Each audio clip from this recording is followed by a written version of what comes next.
Cass County. September 15th, 2025, Cass Hello? County Commission meeting to order. Oh, hey, what's up? What is it? I just hear a bunch of other things talking. Yeah, I have a commission meeting. I just called the meeting to order. We'll, No, you're fine. I just gotta have it on so they see I'm in there. okay, if you might want to No. mute there so Nope, we you're can. good. Sorry, I just Everybody's started it muted. right now. It starts at 3:30. So good timing. All right. Anything else you want to share? The password for the thing you sent me. It was on the top. That's All right. whatever. Chris. Okay, well, we got it. Next up, those in the room and online will take the roll call. Commissioner Flacco. Present. Commissioner Breitling. Commissioner Vettel. Here. Commissioner Grinberg. Here. Commissioner Capitan. Here. All right, all present and accounted for. Commissioner Capitan, would you lead us in the Pledge of Allegiance? Allegiance to the flag of the United States of America and to the republic for which it stands, one nation, under God, indivisible, with liberty and justice for all.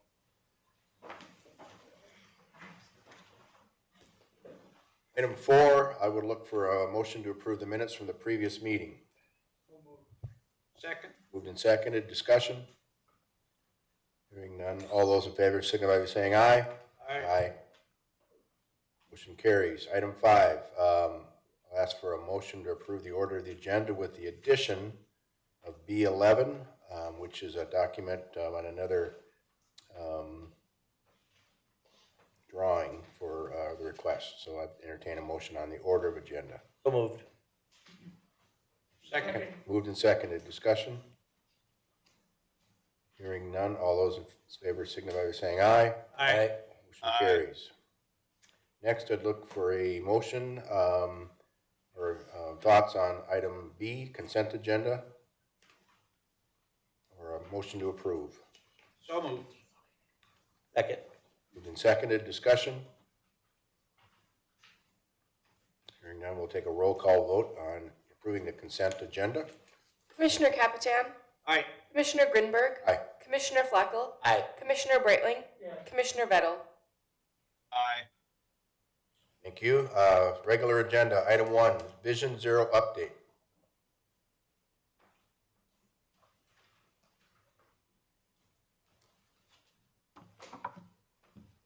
All right, I believe that Catlin's getting my slide deck ready. Perfect. So to get started, for those of you that don't know me, my name is Leah Kelm, and I am the Regional Outreach Coordinator for Vision Zero in our region. I also have the great honor of being based out of the Cass County Highway Department. So, and with my job, it If you haven't heard of Vision Zero before, or you would like a reminder, it's North Dakota's initiative to try to bring down our motor vehicle fatalities. So every single year, we lose way too many people on our roadways to crashes that are largely preventable. It's decisions that people are making that change lives, whether that be distracted driving, seatbelt, not wearing a seatbelt, driving impaired, things that are affecting them and other people. So we really just want to bring that number down as much as possible. And other coordinators like myself, you can go to the next slide.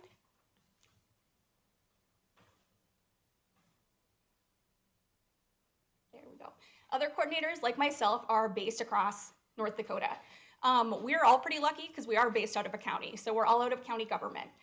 We do work statewide, but we get to have the feel of being home. 3 of us are based out of sheriff's offices, 2 of us are based out of highway departments, and the newest coordinator is based out of a state's attorney's office in Stark County. So each of us, again, like I mentioned, we're hosted in a home county, but then we serve our region as well as the entire state whenever we have statewide events or whenever one of us needs help, because we are kind of one-person teams. With this position, it involves federal grant funds that are managed by the North Dakota Department of Transportation's Highway Safety Division. The expenses for my position are fully reimbursed. And then that is sent to us, or to the county, through the North Dakota Association of Counties. And starting October 1st, there will also be a 15% de minimis rate added to help cover indirect costs of my position. And let's see, next slide. And as you can see, Vision Zero's efforts, as well as the shared responsibility of the state, has been making a huge difference. Last year in North Dakota, we had the lowest number of fatalities that we have had in 24 years. So something pretty exciting to be proud of. And as of right now, I just looked at our status board as of Friday, and we are still trending in that direction as a lower year. Yes. Mr. Chairman and Leah, certainly of interest to ourselves as well as legislators or others will be the monthly ones. I'm guessing you collect it monthly, just because I'm curious what will happen when we go now to 80 miles an hour on interstates. I mean, but you'll be able to discern before and after, correct? Yes, correct. So we receive all of the crash reports from law enforcement across the state, and then those are looked through, and they are tabulated by the Highway Safety Division, and then also with the help of North Dakota State University's Upper Great Plains Transportation Institute.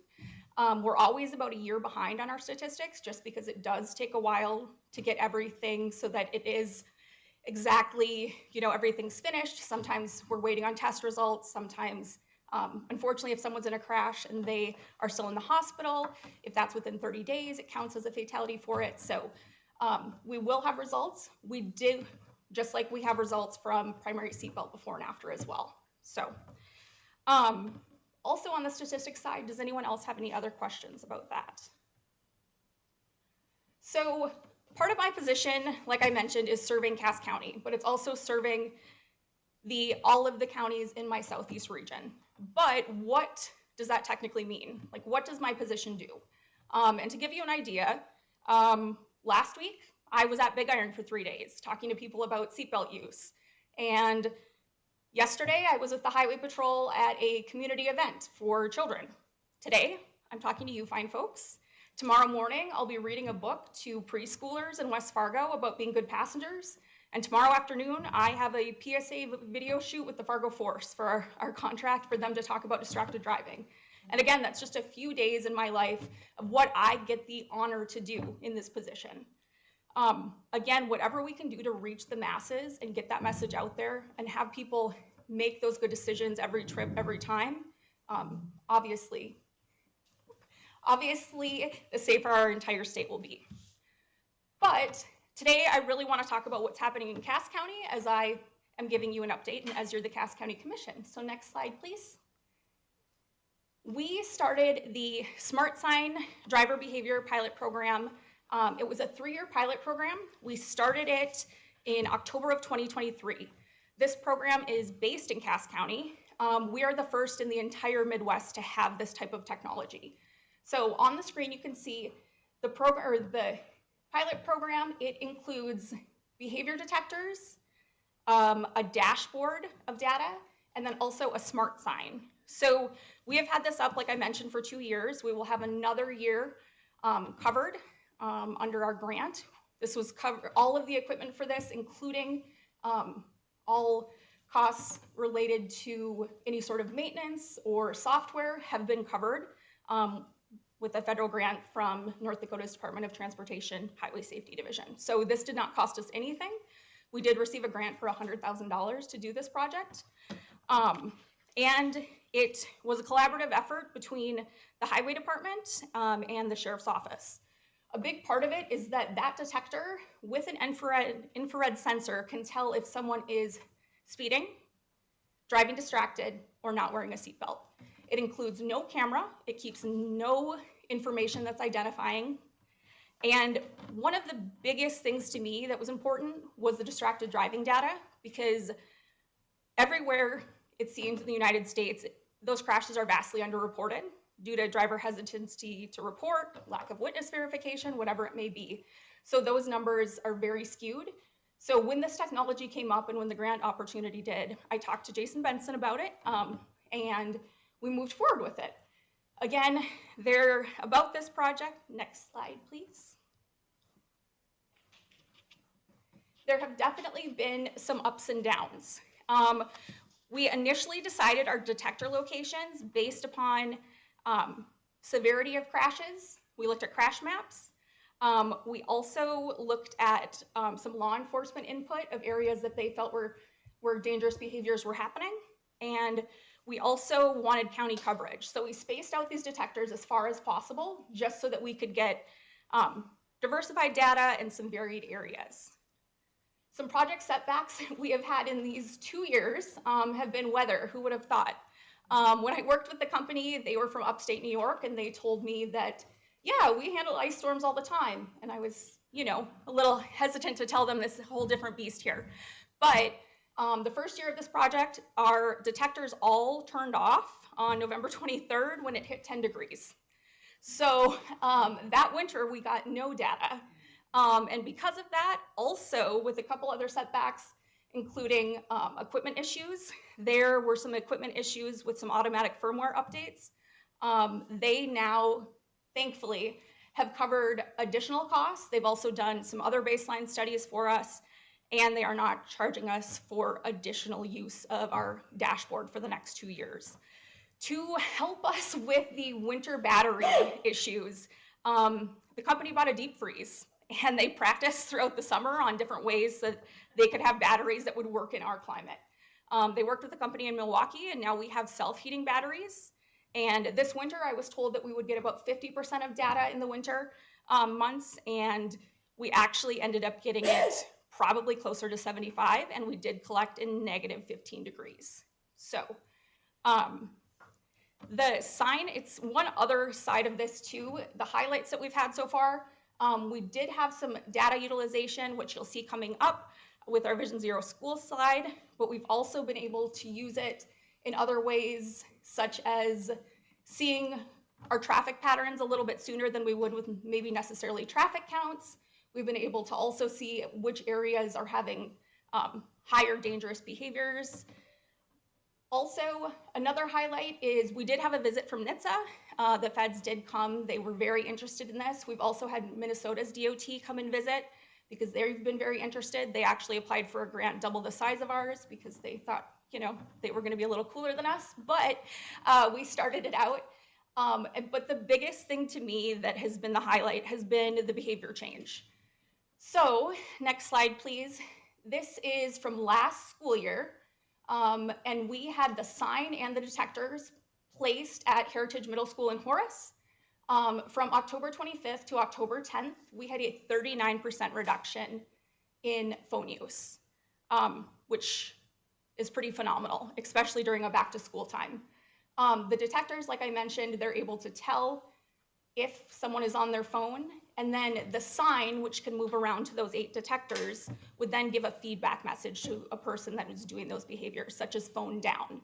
So the whole system is targeting the people that are doing these behaviors instead of a blanketed approach to people that maybe are never on their phones when driving. Another project that has been going, does anyone else have any questions about this project before I move on? Robert?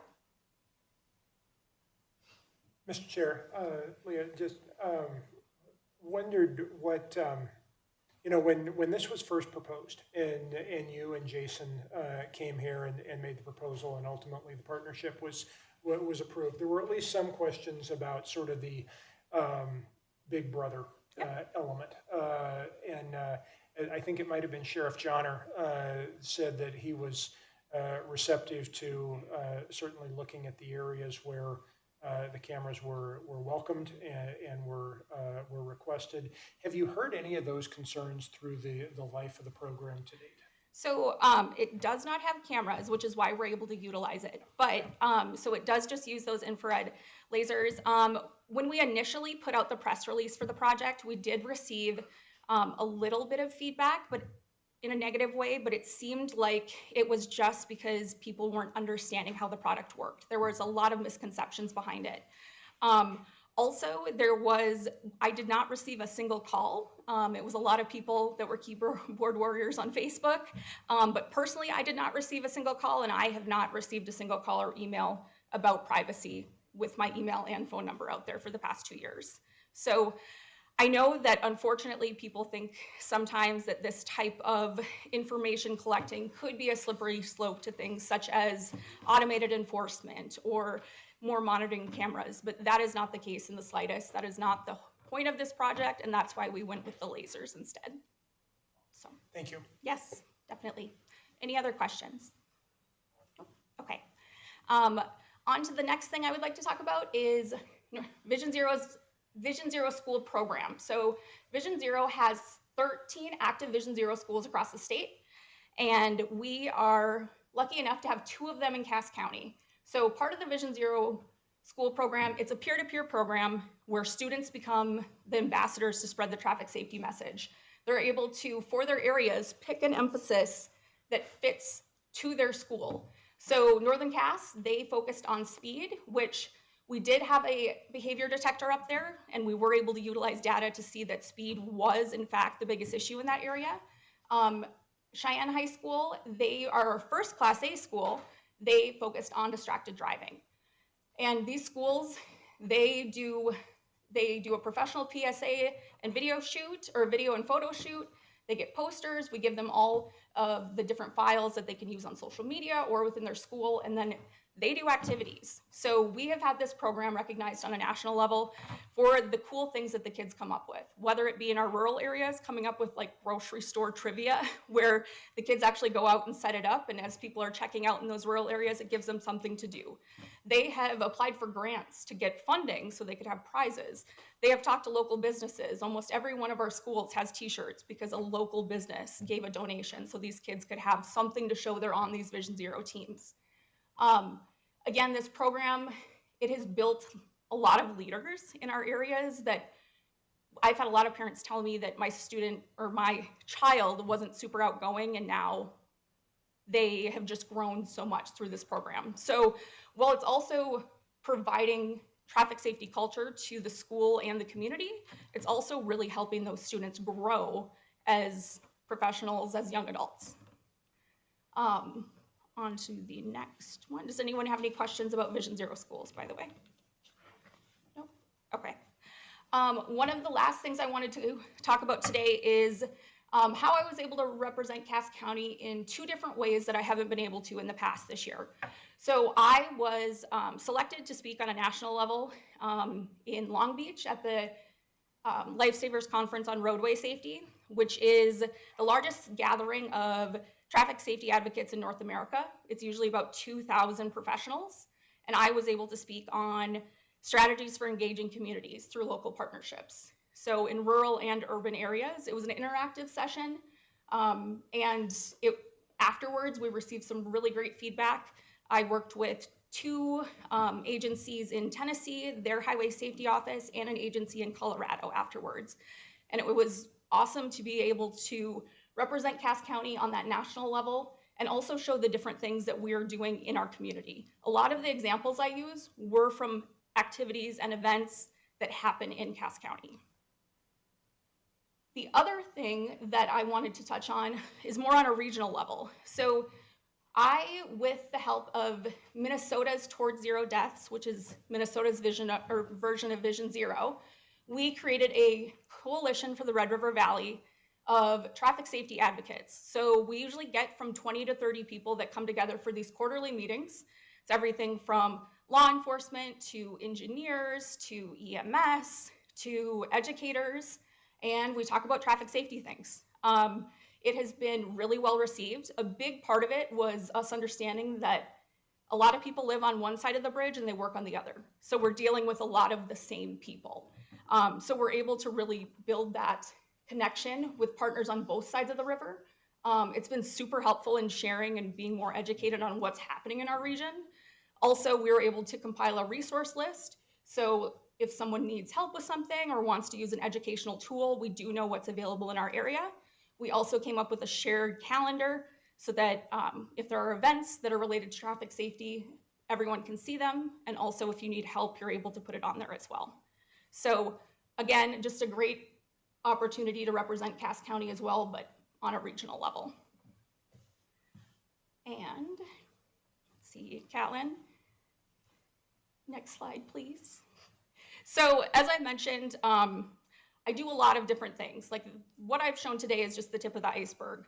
My day-to-day outreach, I want to be respectful of time, which is, I've already taken a lot of it, so I'm not going to go too in depth. But just for instance, in 2024, I gave 58 presentations and was a part of 38 community events. So myself, as well as the other coordinators across the state, we are doing whatever we can to bring down that fatality number and to help people make better choices on the roadway. Again, I would not have the success I have without being based in Cass County and having the support that I do of the Highway Safety Division. So I'm very thankful to be based here. Not that my other counties in my region aren't great, but it's been a phenomenal experience. I've been here for 3.5 years and I look forward to continuing to do this work. So does anyone have any questions? Further questions?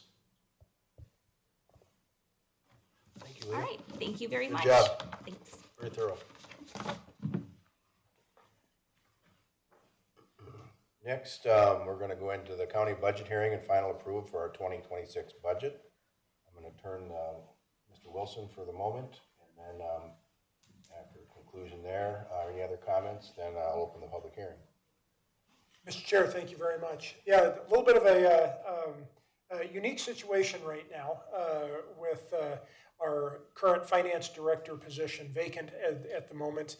I'm serving as your interim finance director. So Sarah Heinley is in the back of the office of the room, and I certainly anticipate that if you have any questions regarding the budget, she would be much more appropriate for answering those questions. I'll go through the initial information as well as the need for the public hearing and a few of the highlights of the budget, and then your questions, comments will direct us as we move from there.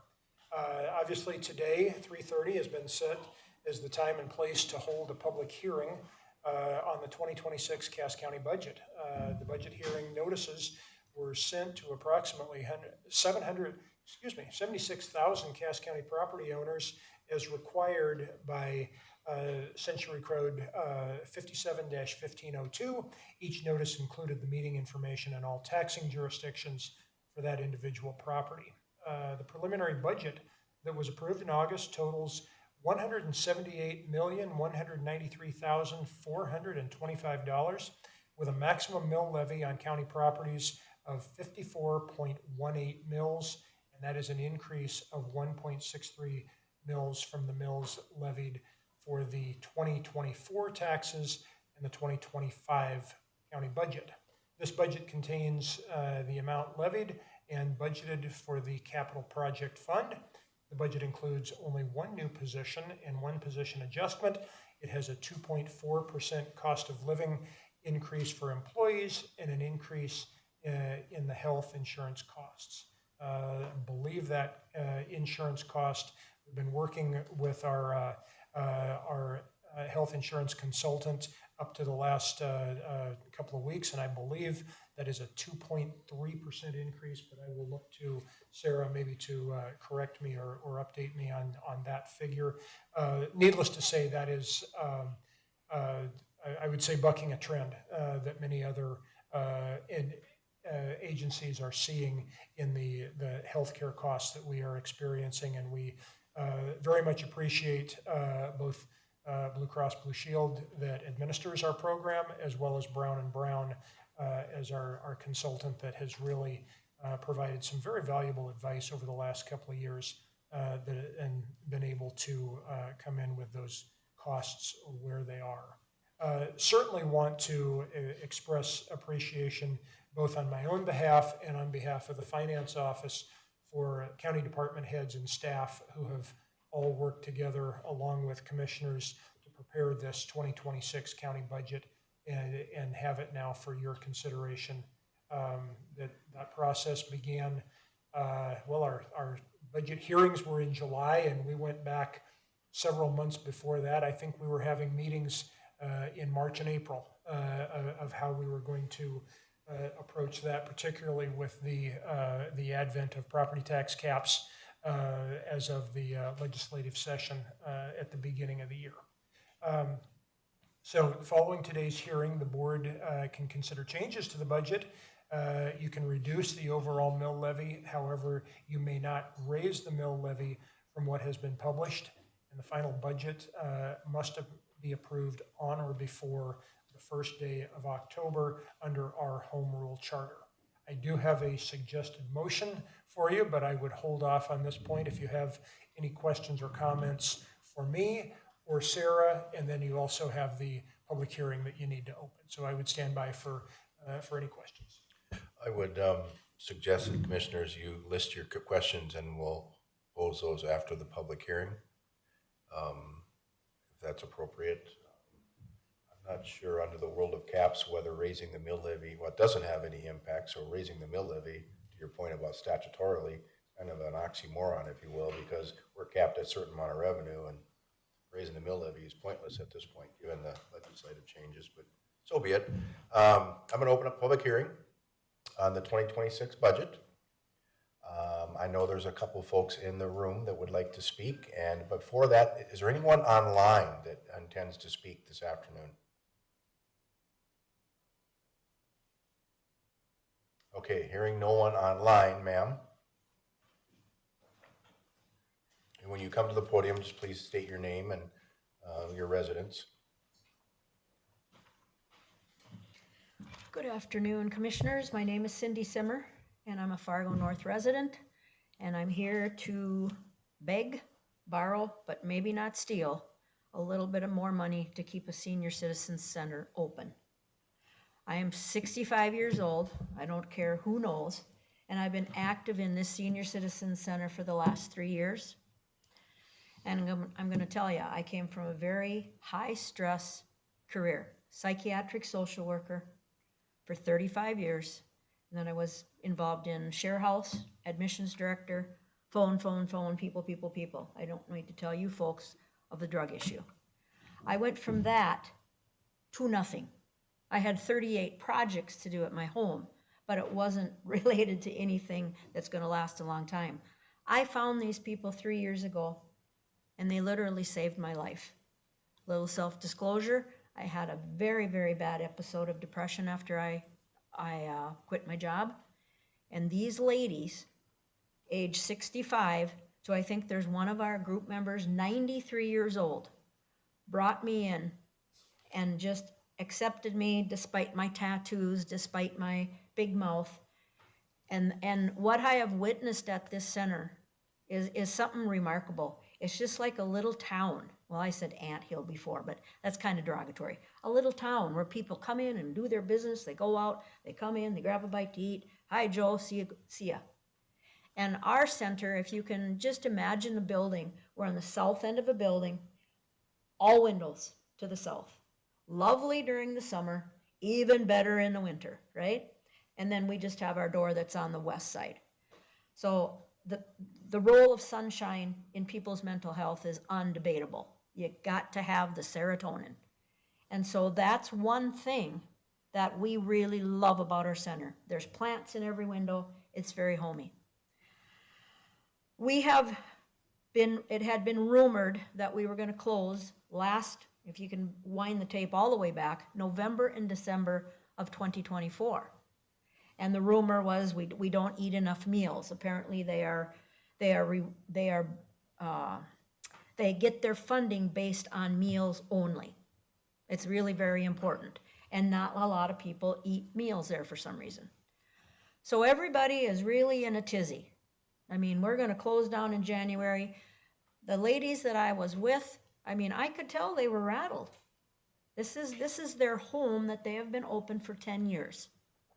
And you all probably have your social supports that when times are tough, you have a place to go. You have a place to be. And that's where we get our battery recharged, if you will. They were worried about the friendships ending because right now our little senior citizen center called Broadway Station, it's on Broadway, is hooked up with Total Balance physical health, rehab health, and gym. And it houses our senior citizens exercise group, and we won't win any Olympic medals, but we are kicking butt. Silver sneakers, Monday, Wednesday, Friday. We walk into this little hall through the ladies' bathroom, and there we go, is Broadway Station. We've got our tables, we've got our tea, we've got our coffee, and the real therapy begins. The continuity of the building is so important. If we had to leave Silver Sneakers, warm up our car in a minus 10 degree night or day, and then go somewhere else to have coffee, people have already expressed that's not going to happen. And so people are wondering if they're going to go off on these, well, I'll have 3 people over here. Well, I'll continue to see you 4. So the group is going to be just broken up. So I really, that's the mental health, the place to belong. But it really, I think, goes to show a little bit of lack of planning on the part of, and I don't mean to bash anybody because I don't think he's here, but the leader, well, not that I'd bash him if he's here. That came off wrong, didn't it? Sorry. Okay. Valley Senior Services. They're the ones that oversee the Senior Citizen Center. There has been the request is for $2 million. There has been no change from 2025. Does anybody know a product that hasn't increased price in 1 year? Right down to the Oreos. I mean, they're jacked up a couple bucks now. So I don't think it's even feasible that the same request from last year is going to cut it. They have tried over the 6 years, 3 legislative sessions to get more money. Well, obviously it didn't work. And now we see on the bottom of this, I just have this little piece of paper that was circulated, and it tells us about the overage of the mill levy is kept as a fund balance, and the reserve is $750,000. I only want to beg and borrow $107 per year. That's what the Elzagel Property Management Company is asking for. $107,000 a year to keep ours open, as opposed to sending up to go to Trollwood Village, which has a senior citizen center. It's an internal building. It looks like a lunchroom, and it has mirrors on the wall. No sunshine, no flow of traffic. It's a different cat. So when you were talking about the grand total of the budget, I really want to thank you, because $107,000 is peanuts, is it not? For a very important mission. I can't think of anything on the south side of Fargo, because there's a little bit of that going on. North side, what do we get? Well, we get a new dog park, by golly. Down there we get a, $90 million fancy gym health center. I don't even know where it is. But we're just seeing a lot of money going to the south side, extreme south side. North side, we're feeling a little bit of forgotten, and we're not asking for much. $107,000 per year. Now the management company has come back and said, we'll give you a 5-year deal for $500,000. They don't want to screw around with this 1-year thing. But if you have ever had a parent or a grandparent go into one of these centers and you meet their friends and you hear about the card game last week, you know how important these are. You know how important connectedness is and working as a team to stay better. So, thank you for listening. I want to check my notes. No, I don't think I have any more. So, any questions from you? Well, first, let me thank you for coming in and your friends' outreach, because it certainly resonated with many members of the commission, your concern, and very professional here this afternoon, and Thank you. appreciate that. Maybe just a little context from my memory bank. I'm quite sure testimony here in July that there has been no organized effort in the legislature for the last couple of years. Last couple of sessions. Yeah. That said, in 2016, Cass County appropriated $1 million, so it's doubled in 10 years. The last 5 years, it's been at $2 million flat. And from our perspective, with legislature capping budgets, our directive was to every agency, hold even or reduce where you can. So just the sheer fact that, we got 2 million, the same as 25, 24, 23 is, I think, is an important commitment the county made. And so when I look at, I'm looking at their budget testimony and our information we went through in July. We have a $4.8 million budget in 26, $2 million in federal funds, $2 million from the mill levy. So between federal funds and Cass County, we cover the lock, stock, and barrel of the program. There's some miscellaneous things here. And then you look at the expenses. Well, ride share is $1 million. Rural public transit's $45,000. Meals is $3 million of that 4.8. And so while they have their own decision making, I do believe we have some influence with the size of our support. And at least from my perspective, we're willing to continue to echo that message you're sending us. Unless there's other commissioners, I'm certainly we're open to their ideas as well. But just a little context here. Yes, And I'm sorry I didn't have that. As a former member of the legislature, I worked with Brian Arrett every legislative session where we incrementally increased the match. And that was, I always knew when the session started, Brian would be in the hallway and we'd introduce a bill and I'd take the lead on it. And every session we got a little incremental increase.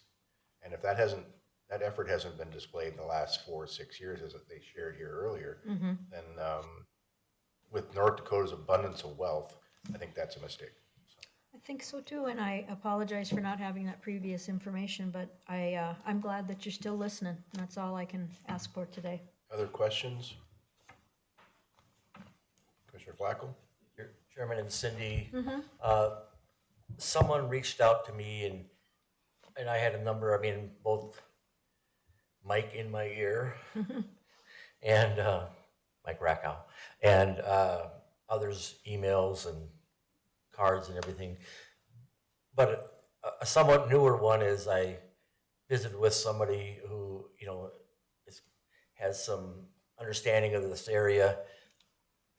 Do you know if the changes in medical assistance and SNAP will exacerbate the problem of potentially closing down Broadway Senior Station, or is that not in your wheelhouse today? No, it definitely is in my wheelhouse, but I haven't ever worked with the elderly population, chronically mentally ill. That is what I did.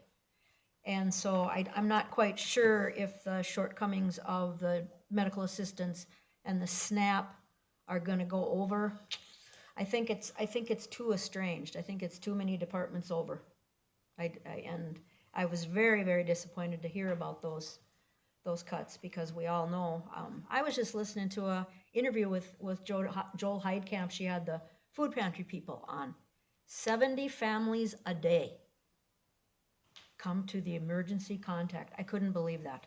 70 families a day, 3,600 single adults.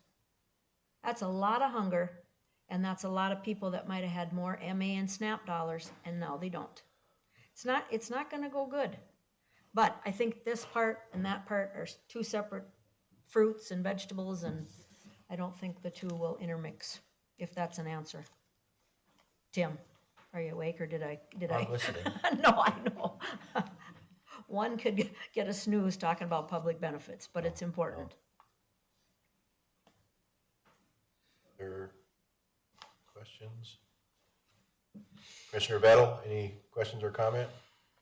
No, I do want to make a comment. Obviously, in my past experience as the executive director of the Fargo Park District, we worked obviously very closely with Valley Senior Services, and they're wonderful people that work really, really hard to provide services to our seniors. And I can't say enough about, I've often told them that the work they did is God's work.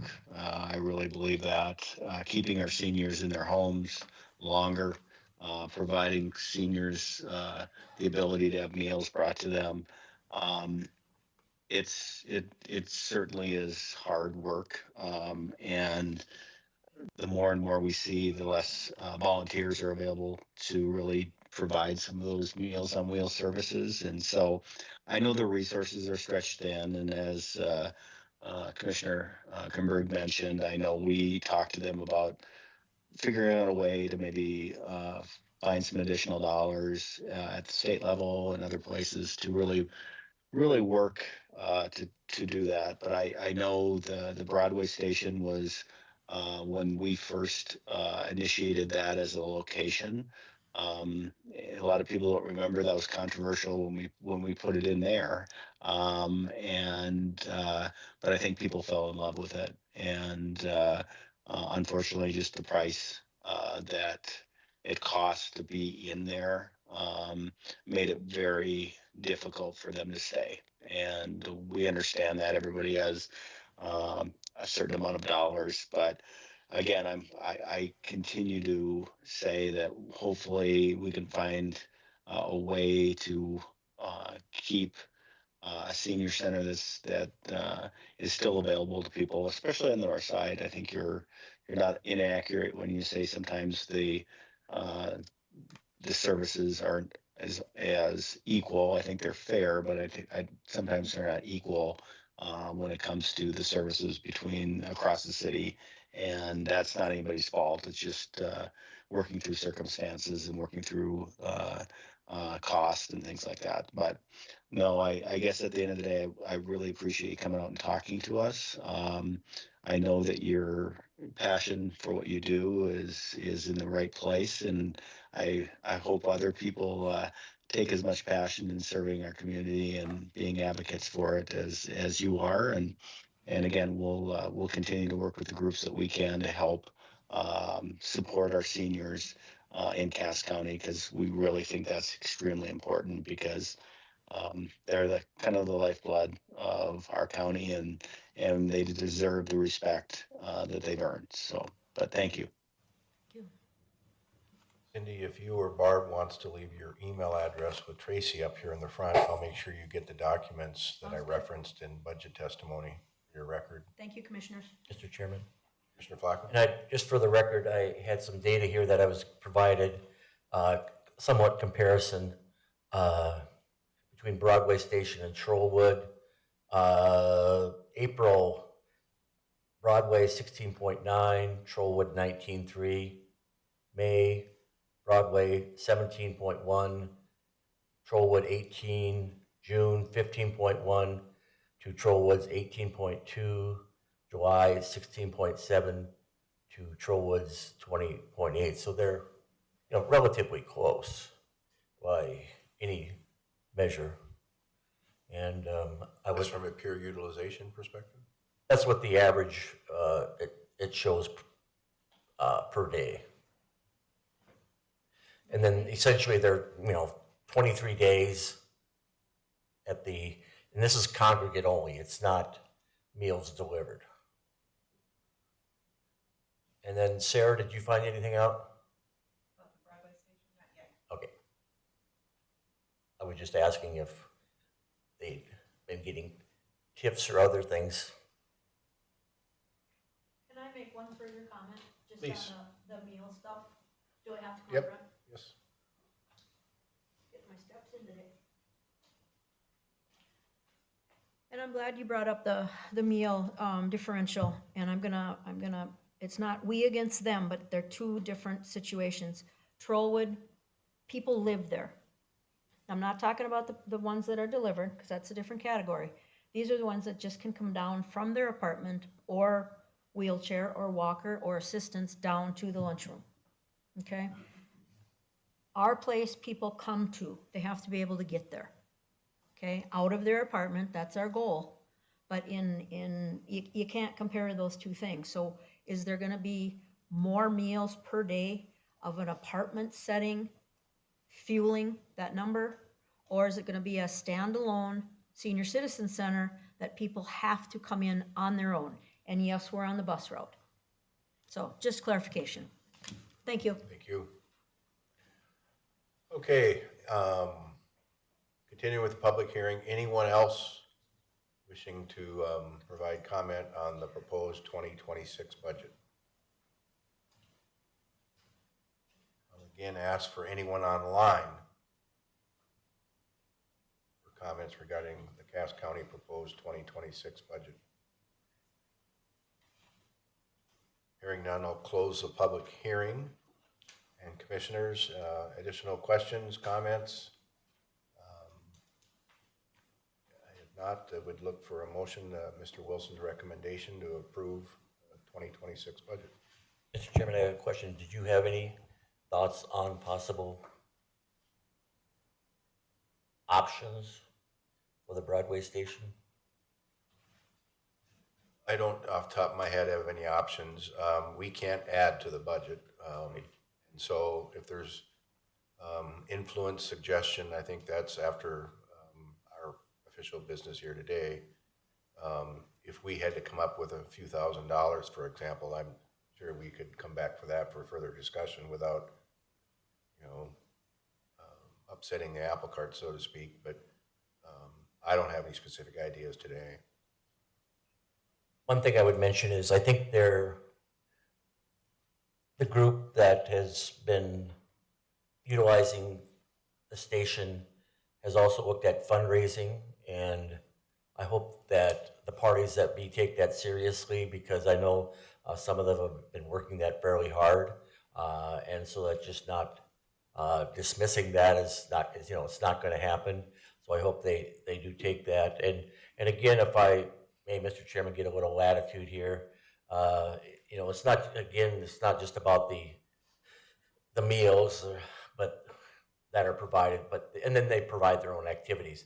So I wrote Mr. Grinlund in part saying, there are a host of reasons why I worry about its future. For instance, the social value of not being isolated, but rather engaging people's minds in the programming that can be or is done at the Broadway station location. Data shows, and likely everyone knows, that isolation has severe negative impacts on senior mental and physical health. Depression, anxiety, cognitive decline, increased risk of dementia, decreased motivation, and poor physical health, and actually even the ability to detect, because if they're isolated, they're not always seeing their friends who tell them you better get to the doctor often or you got problems. And we all know and recognize that advanced seniors will not like driving long distance. And they can't walk, maybe biking with stability isn't really an issue. So, that's just some of the things. It's not just about feeding the belly, it's about feeding the mind and making them engaged. I think we could argue with great merit that there is countless people that were lost during COVID because of isolation. And we don't want that to happen in any other form. So again, I think your input and your attendance today has further made an impact. As I said earlier, we're kind of restricted about what we can do at this point about adding anything to the budget. But I do believe this conversation is going to continue, to Commissioner Flacco's point about fundraising. And we do have some flexibility, but not by simply adding a line item to the budget that we've already passed with a preliminary budget. But we do have some flexibility as we look to the next few months. So I promise you we'll stay engaged on this topic between now and certainly when any decisions are made by Valley Senior Services. How's that? Is that fair enough? Thank you. Okay. Any other public comment? I guess I Did I close the public hearing? Okay, I close it. Is there a motion? Motion to approve budget. Just to repeat that motion, make Right. sure. The suggested motion, if you'd like me to read Yes. it. Suggested motion is move to approve the 2026 final budget as presented and direct the county finance director to levy the necessary taxes to support the final budget with a maximum mill levy on any county property of 54.18 mills as outlined in the attachment. Moved and seconded. Further discussion? Said it any better. I think it's important that those that appeared here today understand that if we were to do something today, we would have to take from another department. And that would be awfully difficult for me to do. Thank you.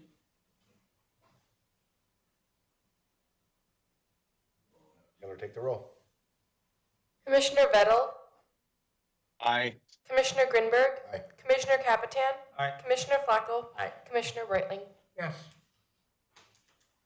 Okay, item 3, Mapleton subdivision application. Mr. Cole Hanson. Mr. Chair, Commissioners, before you is the final approval for the FMD Mapleton subdivision. This would be for the diversion as it passes through Mapleton Township. This is continuing our approval of diversion plats as we move from the outlet structure to the north down to where we tie into the embankment to the south. This one is, again, another unique one, similar to the Raymond subdivision, where we do have joint approvals with the city of West Fargo. Their planning commission has signed off on this, as well as our planning commission. In addition to that, West Fargo will be doing approvals on September 22nd. We do not foresee any sort of concerns, passing this as is. So we're just looking for a motion to approve that, and then we can get that one finalized here. Questions for Cole?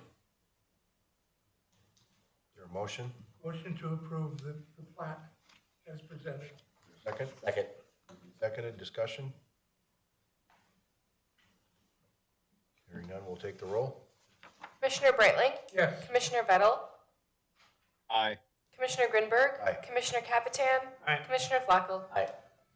Item 4, continuing with Cole Hanson, updated planning department fee schedule. So this would be part 2, as I mentioned at our last update for this fee schedule, when I did not have the data present to update the floodplain permit side of things. I do now have that, so that is what we are adding here. We're just adding that floodplain development permit side of it. Just for everybody's information, we do have 2 different areas that we will be covering with this, just due to state law. We have the area that is contained within the Western Cass Flood Insurance Study, which was finalized on September 5th. That area, we are required to do modeling work for every structure or every development within that area. So that would be set for $1,500 per lot/unit of development within that area, with a optional $250 benchmarking fee through Moore Engineering, who does our modeling work for this. Moore did say, however, on projects with 5 or more units, they would have a group rate, which would be determined by the total number. So we do not have an exact for that 5+ range. In addition to that, outside of that Western Cass FIS area, it is a much simpler task. We are not required to do modeling work outside of that area. So we have set that one to $100 per lot/unit of development. Questions? Motion? Move to approve of the authorized request. Second. Seconded. Commissioner Captain, do you have a question? No, I was just trying to hear what he was saying. Hearing no other comments or question, we'll take the roll. Commissioner Flacco, Aye. Commissioner Brightling, Yes. Commissioner Vettel, Aye. Commissioner Grinberg, Aye. Commissioner Capitan. Item 5, Mr. Wilson, primary residence credit abatement for Camarillo. Camarillo. Camarillo? Yeah. Mr. Chair, members of the board, the next 2 agenda items you're going to be asked to consider relate to the primary residence tax credit that was approved by the legislature, I think, first in the 2023 session and then was amended in the 2025 session. There are two appeals here. Both have been reviewed in close coordination with both Finance Office and the State's Attorney's Office. I'm going to read a quick synopsis of each case, and there is a recommendation for you on each one individually and as two individual agenda items. If you have questions or comments as I'm done describing each one, we would look to answer those questions and then look for your action one way or another. So the first one relates to Juan and Jeannie Camarillo. Juan and Jeannie Camarillo submitted an application on June 10th of this year for primary residence credit abatement for the 2024 tax year. They are requesting the county transfer their PRC from the property located at 1201 Cheyenne Street in West Fargo to their current residence at 655 6th Avenue West in West Fargo. During the original application period between January 1 and March 31 of 2024, Juan mistakenly applied for the PRC using an incorrect parcel, 1201 Cheyenne Street. The error went unnoticed until June of this year. By that time, the deadline to transfer the PRC through the state had passed. The state advised the Camarillos to pursue an abatement application through the county instead. Although the Camarillos are listed as the owners of 1201 Cheyenne Street property, they state that they are under a private contract for deed with parties who are unknown to the county. This contract for deed was never recorded with the county recorder's office. A satisfaction of mortgage listing Juan and Jeannie Camarillo as mortgagors for the Cheyenne property was recorded on April 25th of 2025. And in this case, the recommendation is to approve that application, and that has again been reviewed by both Finance Office and has a legal recommendation as well. And there's the suggested motion on that is listed at the bottom of the memo, and I would stand by for any questions you may have. Questions for Mr. Wilson? Motion? Move to approve. Second? Second. Discussion? Commissioner Brightling? I thought I heard you say something about they placed the mortgage on the property on Cheyenne Street recently? There is a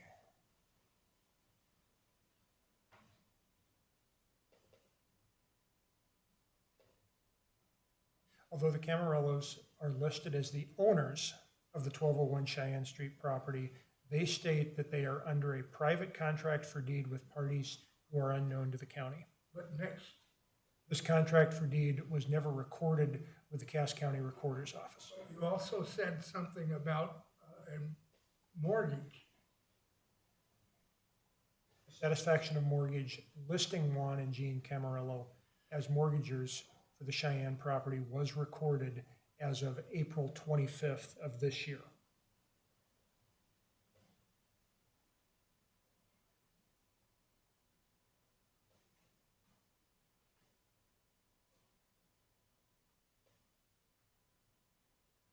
Yeah, here. Is that a question answered? Which property are they want the abatement on? On the Cheyenne property or the other, the 600 block?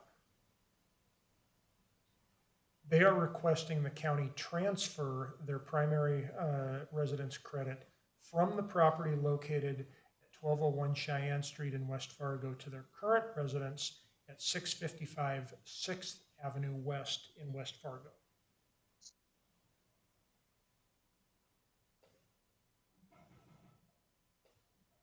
There is an unrecorded contract for deed?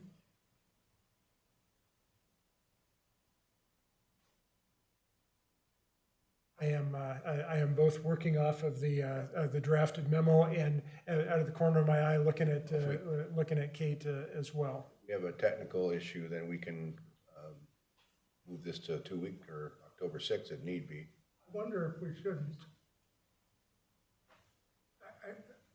It may go away, but it's raised some concerns on my part.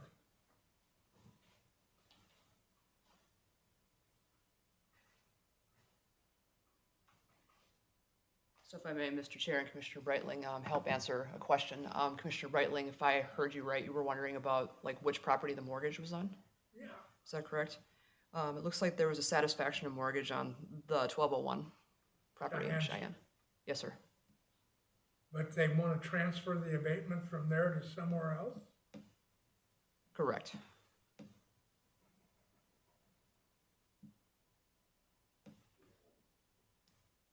Right, where they currently reside. In West Fargo. Both addresses were West Fargo addresses. I understand.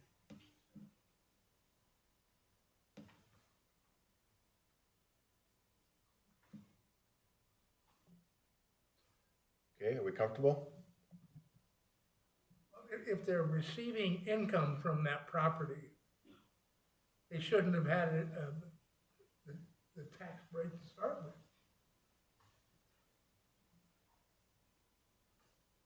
Property tax, right? It's the state property tax. Right, they're asking for, right. They missed the deadline on the transfer, so now they're asking for an abatement instead.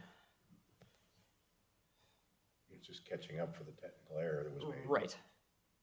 I am, Mr. Chair, Commissioner Breitling, I'm not sure if it's in, I'm going deep into the pages of the supporting memo here.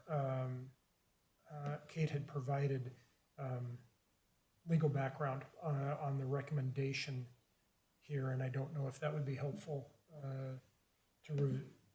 if I can find that. Considering continuing your deliberations. Okay, let's hold on that. We'll go to the next one, which I think is going to be easier. Let's go to 6 and we'll come back to 5. Yep. Let me, And I'll stand by for questions on that one too. Question on that, on the one we're talking about, did they, when you said satisfied their one mortgage, and then they moved, they lived in one place, sold it, moved to a different place, and that's why they're asking for the abatement on the new one?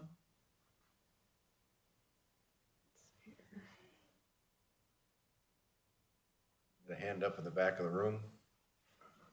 Coming to the podium, to the rescue. Not necessarily to the rescue. Commission Chair and fellow commissioners, the basic gist behind this, just in layman terms, is they own both properties. They accidentally applied for it on the wrong property. They missed the deadline to transfer it to the right property. So they're both properties owned by them, but they need to transfer to the one they live in. And that's what they're asking to do. Right. Does that make a little more sense? Having heard that, we'll take the roll. A shape, form, or another, we'll get there. Commissioner Grinberg. Aye. Commissioner Capitan. Aye. Commissioner Breitling. Yes. Commissioner Vettel. Aye. Commissioner Flacco. Aye. Right, item 6.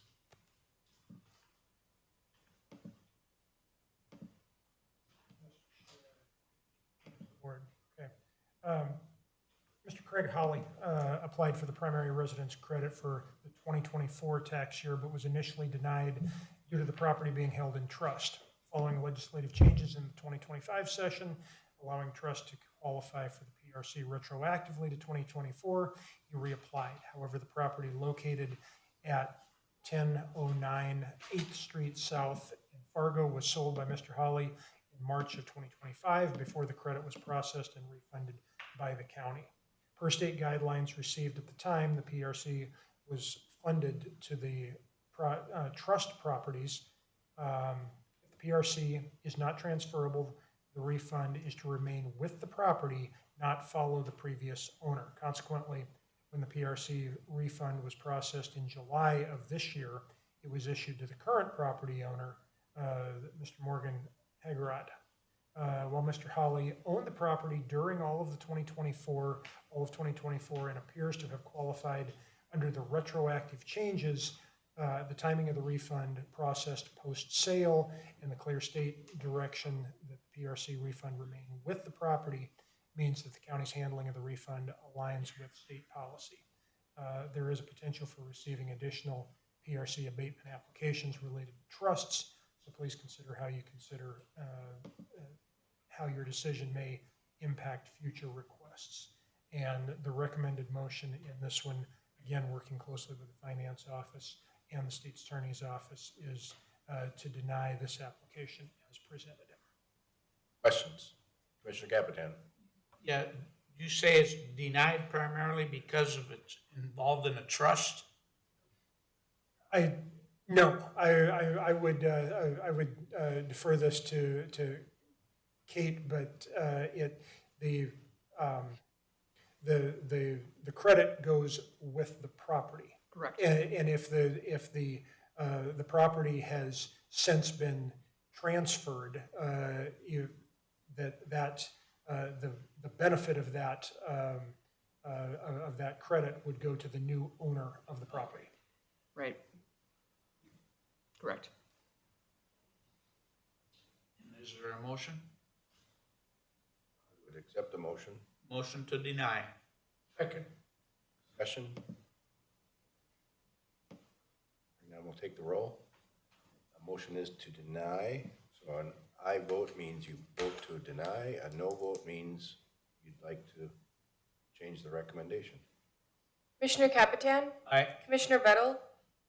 Aye. Commissioner Grinberg? Aye. Commissioner Flacco? Aye. Commissioner Breitling? Yes. Thank you very much as we made our way through those two. Item 7, VanFleet agreement. Mr. Wilson. Mr. Chair, members of the board, we've got a number of interesting agenda items for you today. It just shows the variety of different items that come across the county from day to day, week to week. Mr. VanFleet and his wife own a parcel and reside at 7119 County Road 31 North. Have the parcel number listed in Reed Township. The parcel immediately to the north is a Cass County floodlot property at 7201 County Road 31 North. Cass County acquired that property in April of 2011. Prior to the county's acquisition, the VanFleets and the previous owner of that property entered into 2 agreements that included easements related to a common water well and use of a shared driveway. Both agreements were recorded with the county recorder's office in November of 2000 and remain in effect. Mr. VanFleet contacted the county recently desiring to update the agreements and the easements. Based on the input from the Highway Department and the State's Attorney's Office, we believe it is also in the county's best interest to update the shared agreements. Again, working with Senior Attorney Kate Nauman in the State's Attorney's Office, she has drafted agreement amendments that memorialize the following updates. Related to the driveway agreement, the VanFleets will assume sole responsibility for the repairs, improvements, and daily maintenance of the driveway owned by Cass County, as well as the portion of the driveway on their property. The VanFleets will have right-of-way access and the ability to park on asphalt portions of the driveway on the county's property. The common well water agreement, county would relinquish and release all all rights it has to the well water system, as the well water system has not been functional or in operation for many years. These updated agreements have been provided to the VanFleets, and they have indicated their satisfaction with the proposals. We've got a number of documents included in the agenda packet here with previous agreements, the evidence of their being recorded, as well as the amendments. And again, Kate did the bulk of the work on this, and so any questions would be very appropriately directed to her if you have them. Questions? Or a motion?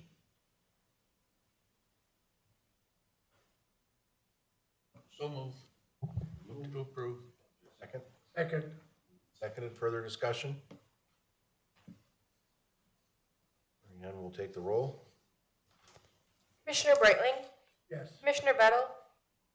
Aye. Commissioner Grinberg? Aye. Commissioner Capitan? Aye. Commissioner Flacco? Aye. Item 8, Riverside Cemetery Association. Mr. Wilson. And rounding out the topics of uniqueness and interesting county history here. Cass County's been in contact with representatives of the Riverside Cemetery Association Board about 37 burial plots in that cemetery that Cass County may own. Cass County was unaware of this until contacted by members of the Riverside Cemetery Board. So Riverside Cemetery Board would like to acquire these plots. Prior to a reach out from the cemetery board, we as in county administration, county recorder's office, county sexton, and I don't believe county state's attorney's office had any awareness that we might have an ownership stake in these plots.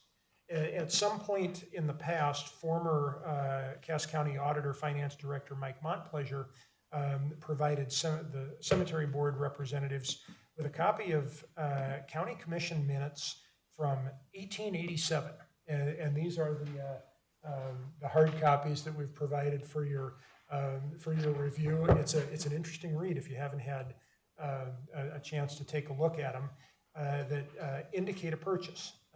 Based on the provided commission minutes, County Recorder Deb Moeller then identified several index pages supporting the concept that the county had an ownership stake.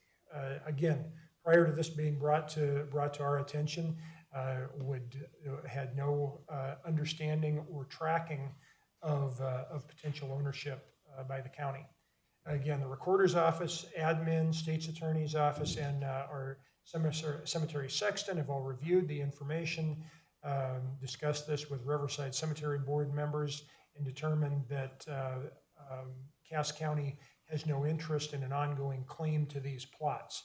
Primarily in that case because we have the sexton in place to administer Springvale Cemetery and various needs and matters that come up related to abandoned cemeteries around the county. So, and this is one that is a fully operational on its own cemetery with its own management and governance structure, and that just initially with our review was not something that we felt was conducive to efficient management.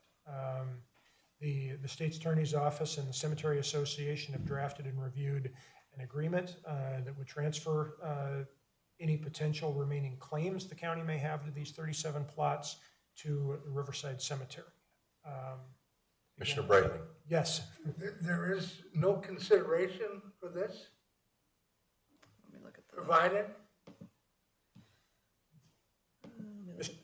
Wilson. Mr. Chair, Commissioner Brightling, you raise an excellent point. I'm going to express something personal. My wife and I, and what we would like to describe as long-term planning, and that's probably inaccurate. But we have invested in burial plots. And these, almost 40, have a value of probably in excess of $20,000. I could not support providing this association with these 37 lots without some generous compensation.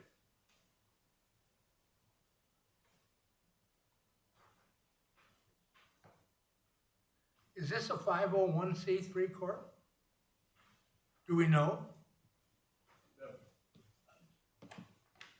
The Cemetery Association? Whatever that association is, I think it is.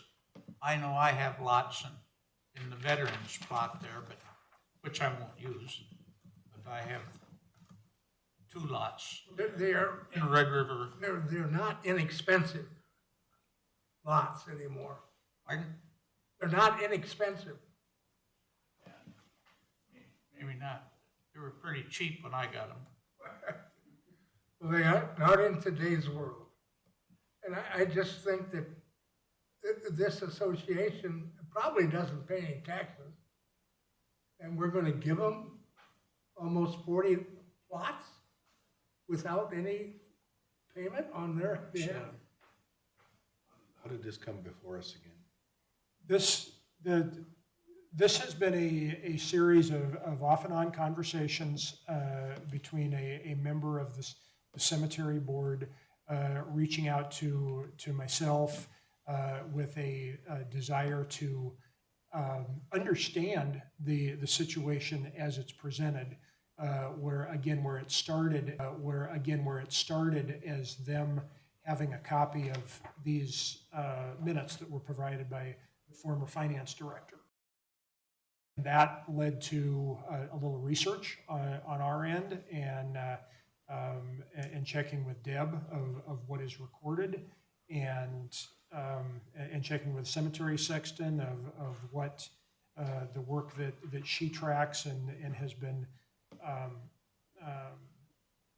and not being aware of this as her focus has really been in the last couple of years of becoming aware of the recorded information about various cemetery interests that the county holds, not finding this, coming to the fact that there are a couple of pieces of evidence that indicate some county ownership. I'm not a lawyer. I wouldn't speak to whether this is definitive or if some additional work would need to be done to come up with a more definitive answer. But I don't disagree with Commissioner Breitling's contention in any way whatsoever. We were just reviewing a unique situation from an efficiency standpoint, and if the commission wants us to take a look at that with a little different lens, we will absolutely do that. I would offer a motion that we authorize the administration to discuss with that board a reasonable compensation. Is there a second? Second. Further discussion? Mr. Chairman, and maybe as part of that discussion, I wrote down a number.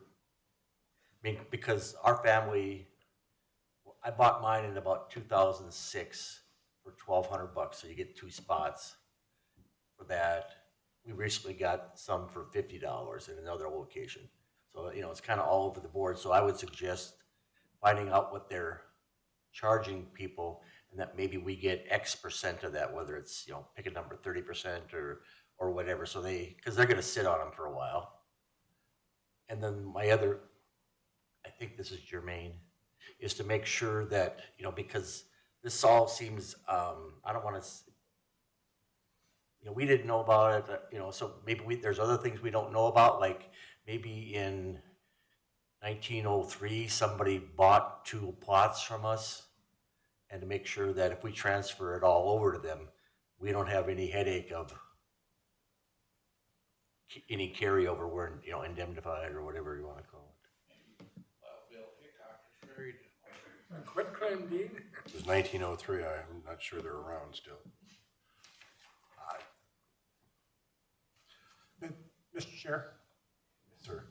Mr. Chair, members of the board, the information that we have is that all of these plots are undisturbed and are not have not been utilized in any way whatsoever. Certified.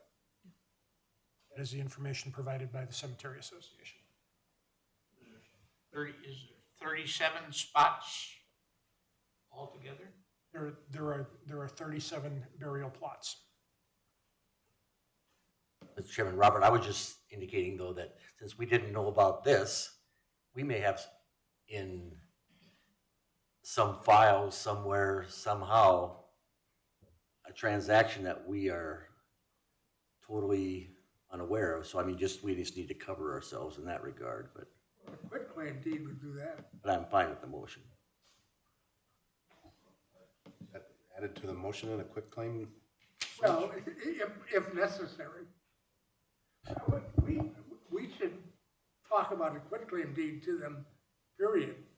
for whatever we agree to in the way of compensation.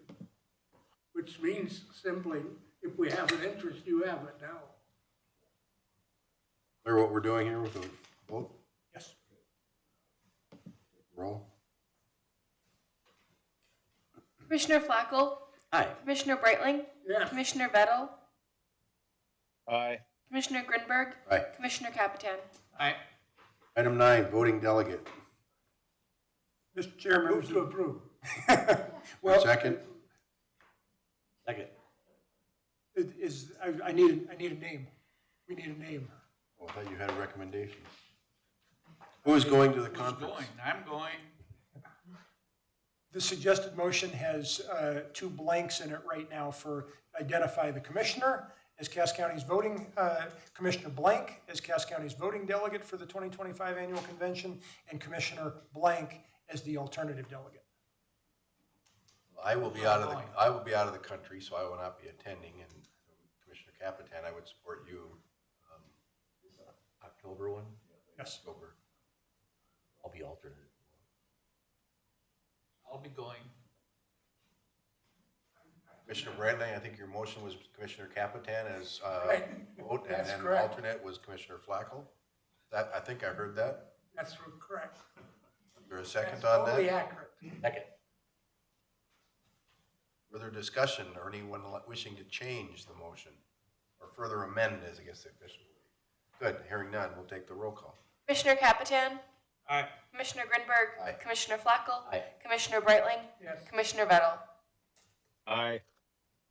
Very good, I have reviewed the vouchers and I move for approval. Second. Second. Discussion? Is there one item that got moved in front of that? Okay. We'll take the roll. Commissioner Vettel, Aye. Commissioner Grinberg, Aye. Commissioner Capitan, Aye. Commissioner Flacco, Aye. Commissioner Breitling. Yes. We'll do committee reports. State's Attorney. Commissioner Capitan? Only one, and that was I attended, which I thought was going to be Mrs. Beck's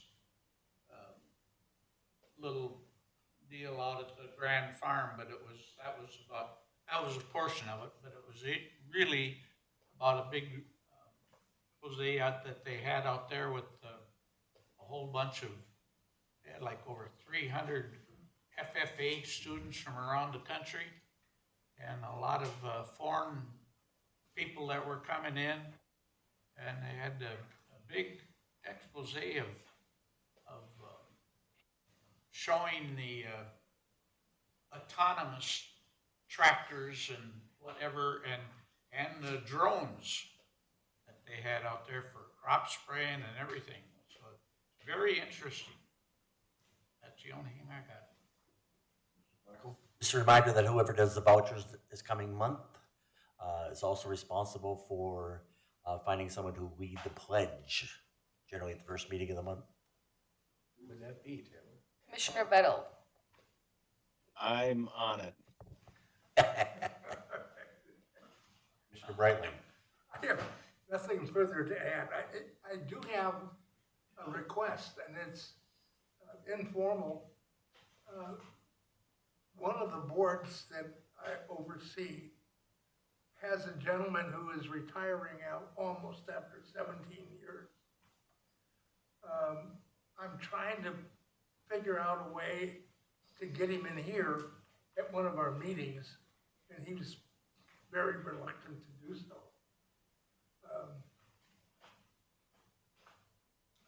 I would hopefully, if any of you have any requests or suggestions, that you provide that, because I think that we need to acknowledge and provide this gentleman with some support. His interest would be to share to the commission or participate by observing, or? Well, if I get stuck 2 months from now with the pledge obligation, I might try to con him into believing he's gonna get that. Plus, we'd have a plaque for him. Gotcha. Conspiracy. Right. Love it. And I mention it only because I would hope that none of you had any objection to that type of activity.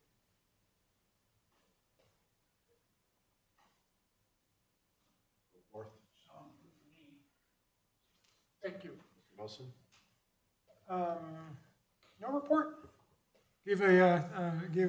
Covered a number of items at rotational this afternoon, no report. I would just share that Commissioner Breitling, Capitan, and I will be spending the entire afternoon tomorrow and early evening with a planning retreat for the FM Diversion Board Authority. We'll be going through our policies and procedures and a number of other items, board engagement, and then a tour of a couple different control structures. Where is that? Right here. Right here. Right here. Starting at noon, right? I believe so. Noon or 11:30. 11:30. 11:30. Public comment. Anyone, judging by those in the room, that there's no one in the room physically that would like to provide public comment? With If respect you'd to, like, public comment with respect to, pardon? public comment with respect to what, sir? We have to provide a public comment period. Ah. If you have anything to share, now's your time. I have a question. I don't have any standing for it. I'm just a citizen. I live- Please come to the podium. Yes, sir. Oh, yes. While you're coming up, sir, Mr. Commissioner Vettel, any report to share? I apologize. No, I'm good. Thank you. Yes, sir. My name's Dave Kelson. I live in North Fargo, and I came here a long time ago. I lived here in '61 and again in '68, and I moved here 4 years ago. So I'm retired. I had a question about specifically, where is it? Let me find it. When we say, I heard you guys talk, the lady was talking, asking for the $107,000 for the Broadway Center. And you obviously, and rightly, as I understand it, told her that there was nothing that you could do. We can't change the budget, is what I wrote down. Why did we have the public hearing aspect of that, asking if people wanted to ask those kind of questions or raise those kind of questions at this late date when it was irrelevant? The most you could ever say is, well, if the budget is fixed. And I don't know. I have been trying to come to all of the meetings for months now, but I did miss a few. So maybe they did have a chance to ask those kind of questions when they might have gotten the possibility of, well, we'll see if we can do something with the budget in that respect. But I don't understand the point of it when there wasn't anything that could be done. I can give you my perspective and maybe shed a little more light on my comments. Again, we are, with the way the legislature and the state century code sets up our budget process for public entities, today's action was approving the final budget. We have latitude prior to that of adjusting, but once we get to this point, we can't add to the budget. Now, we also provide, in essence, a grant to them, and so we don't dictate to the Valley Senior Services where they spend their money. We're supportive of the program. And so I believe the folks that have brought this to our attention have done a very nice job, being very professional, have got our attention, and I would hope that as we move from today, we'll have more discussion with Valley Senior Services on what their long-term plan is, not only for this facility location, but also what their plan is. I think the point was very well taken about not providing any additional requests to the state legislature from a long-term financial planning perspective. Now, that doesn't mean once our action today approves the final budget that we don't have some flexibility, but to add $100,000 to the budget, then we would, to Commissioner Breitling's point, take it from some other budget based on how we're led to approve our budget. Now, as we progress further, we'll get to the end of this year, we might have some funds in 2025 that we might have as available to us as we get closer to the end of the year to make some decision to maybe incent and or influence change. But that's kind of how I see it. But you know, I think their efforts are not going to go. They're going to get noticed, and I believe Valley Senior Services is very well aware of what they did today as well. And Commissioner Flacco in particular has had direct conversations with the director there. And so at the end of the day, I hope we can find a place that everyone's happy. Yes, sir. And I did understand, you know, that at this point, there wasn't anything you could do in terms of honoring her request or anything of that nature. Did she have the opportunity to bring a request at a time in the past when when it was possible that could have had some kind of budgetary action taken? My sense is it became available once they found out about it, we went well past July in our budgeting process. That's my sense. This might have surfaced here recently in the last couple of weeks. Yeah, I see. All right, thank you very much for your time. Sure. I appreciate it.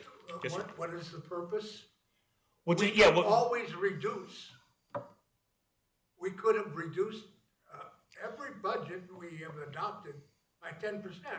Yes, sir. Today, and that was permissible under the statute. But we Not can't increased, but yes, sir. I see. So that could have been something that she might have been suggesting. You didn't know for sure ahead of time. Great. Well, thank you very much. I appreciate it. Thanks for your perspective. Appreciate it. Mr. Wilson? Mr. Chair, I was just going to add that as part of your budgeting process, you have a number of different noticed meetings that you go through the budget in pretty minute and granular detail. You met for 4 days in July. Every one of those was noticed, where you went through the Valley Senior Citizens budget as well as all county departments, and you questioned department heads, and at the end of each of those, you approved a budget. At the conclusion of that process, you had a approval of your preliminary budget that was noticed as part of an agenda, and that's where you made a preliminary budget approval, which is certainly available for anybody to come and engage with. And this is really the last stage of a long process that has multiple points of impact for citizens who want to engage with you through that process. Anyone online would like to provide public comment? Any correspondence? Is there a motion to adjourn? Commissioner Capitan moves, Commissioner Breitling seconds. All those in favor signify by saying aye. Aye. Aye.